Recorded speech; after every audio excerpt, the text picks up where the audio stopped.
going on, everyone? Adam Solowitz here. Today, we're gonna be making some roasted salsa on my first episode of what I'm calling the Quarantine Cookbook. So let's get going. All right, we're gonna be starting off with something simple for the Quarantine Cookbook, roasted tomato salsa. And basically, I'm making it because my wife told me to, and she wanted some more. So we're gonna make some roasted tomato salsa today.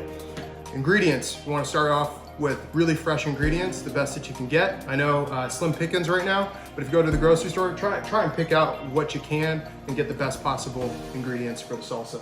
Better ingredients always make a better product. So cilantro, red onion, tomato, Roma tomato. If you don't have Roma tomatoes, any type of tomato will work. Lemon for the juice, for some acidity. And jalapeños. More jalapeños if you like it spicy, or if you really want it spicy, throw in some habaneros. Cumin, salt, fresh cracked pepper, and some olive oil. So if you have a grill, what you want to do is you want to turn that grill on high. We're going to take all these ingredients and we're going to grill it. I personally don't have a grill, so I'm going to show you a little trick today. We're going to roast all the product on an open flame on my oven. Or on my stove, I should say. So with that, it's gonna get a nice charred flavor, and then we're gonna blend all the ingredients together. So let's get this going.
All right, and that was it.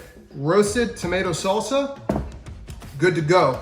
Now, if you like that and want to see some more recipes, please hit that like button and please subscribe. And again, my name's Adam Solowitz, and eat well.